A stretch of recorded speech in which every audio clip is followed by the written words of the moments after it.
So just back there, I mean literally just back there, is the 1,000-mile mark.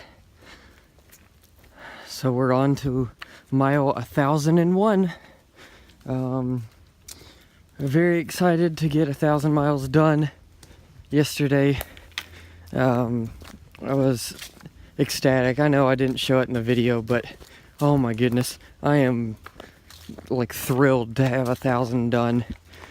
Went down to the shelter, looked in the logbook, and there was a lot of people saying, "Yeah, 1,000 miles done. Yeah, you know, I'm so happy. Just another 1,000 something more to go," and all that fun stuff. But we stayed on the other side of the trail from the shelter. The shelter had a lot of like wood bees or carpenter bees, whatever. And a stink bug kind of flying things and a whole bunch of other insects and stuff. And I know we've been out in the woods for that how many ever months now, but it still gets really annoying when you're trying to sleep and there's stuff buzzing around your ears. So, you know, I sent my bug net home a while ago, I mean, a very long time ago, and the tent is a bug net, basically. So anyway, just cruising along. See, the trail now is nice and clear, and there's not a lot of like brush in the way.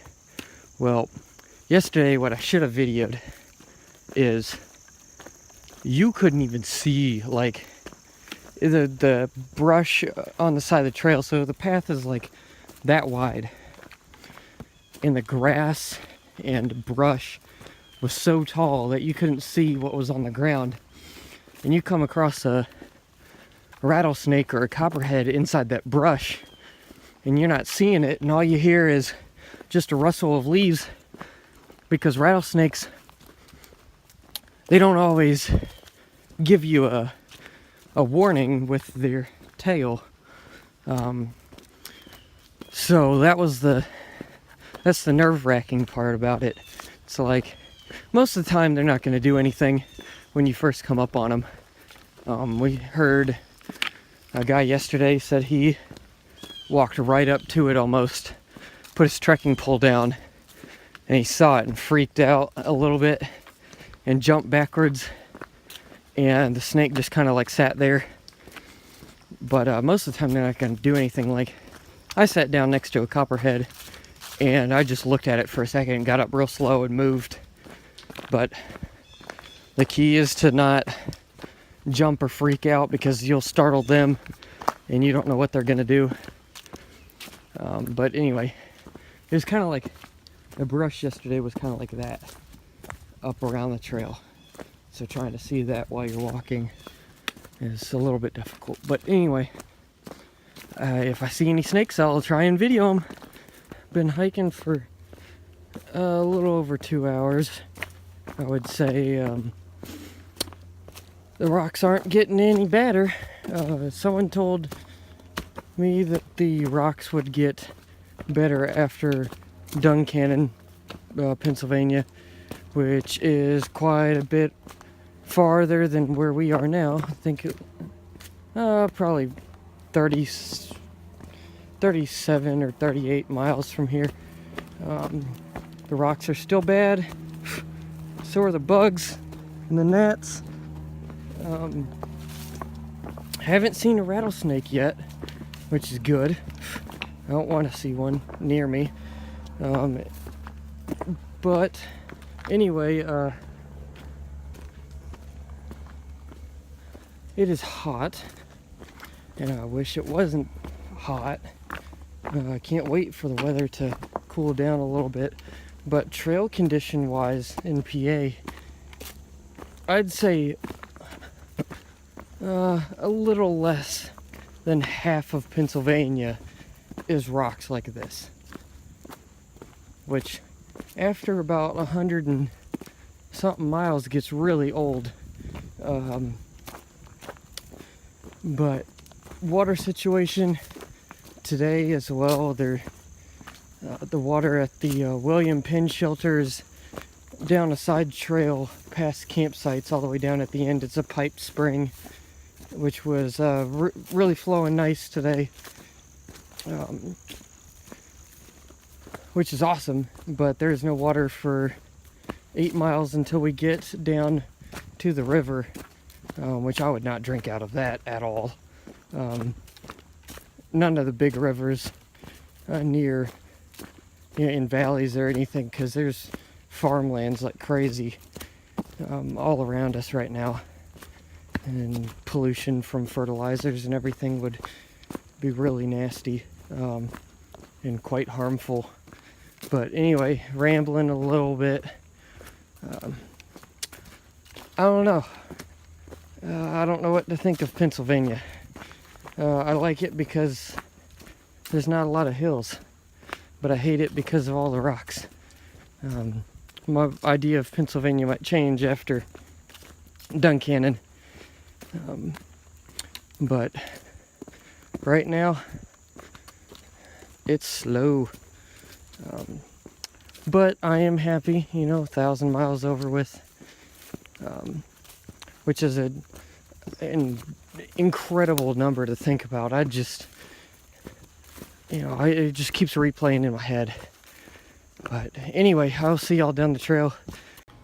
Alright, stopped at the campsite. Had a little snack. I have mozzarella cheese, cheese slices, and pepperoni. And I figured out that hamburger buns were the easiest thing. I'm already carrying tortillas for dinners, so I didn't want to carry more tortillas for lunch. So hamburger buns are pretty light, and the last 2 times I've carried them, they've stayed pretty well. But I just put the cheese and the pepperoni in a hamburger bun. It tastes pretty good. And had some other snacks as well. But anyway, got some water in me, some electrolytes as well, and heading on down. It's been a interesting day. It's really hot. I think it's like 83 or 84 with 100% humidity, or almost 100% is what we checked earlier, which really, I don't know, it drains you when you can't cool down. Thinking we'll get another like 7 or something miles in today. Alright, y'all, so you probably can't see it, there's some benches that someone made underneath the highway. This is Interstate 81. Pretty weird being underneath this, but anyway, trail goes right underneath it. It's the second one that we've done like this, and I'm gonna take a picture and head on down the trail.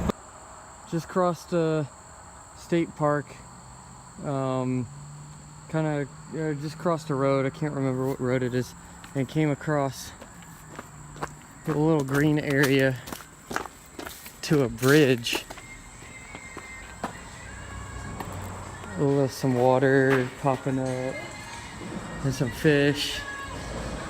That's pretty cool. Oh, there's a turtle. There's a turtle right straight down in front of me. That's so cool. I'm gonna get to pass underneath the bridge and continuing on down. Don't know where we're stopping yet. Just back there, maybe a couple 100 feet, we passed over 2 roads. One was like Route 443 or something, and some school road was the name of the other one. But this is what we're walking through now. Open field of flowers, and more wildflowers and weeds and grass with a couple trees. This is cool.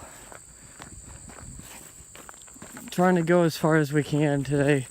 We're dreading a really bad climb, is what we've heard is up in front of us. It's straight up, but we don't know yet. We haven't gotten there. So I don't know if we're stopping before that or after it. But anyway, it is hot. I'm enjoying this field. It's pretty nice. This is what's behind us. This is what we've done. This is pretty cool. Alright, y'all, so I had to find a water source. That's the little trickle that I was using. It just kind of flows down to there and stops. Goes down to there. It was supposed to go all the way down to the trail, but the trail is all the way over here. I just wanted to show you some of the water sources we had to drink, or we have to drink out of for Pennsylvania. All right, so here's our campsite. Probably the best spot to put the tent. There are no widowmakers that I can see above. Maybe some tree branches that look iffy, like that one that's dangling right there, the one that's the sun shining on, the brightest one right there in the middle. But I think that is pretty good. Not too rocky, not a whole lot of tree roots, which is pretty good. There's the fire pit. We got a fire going. That's north on the AT. That's south. It's probably big enough for one or two, and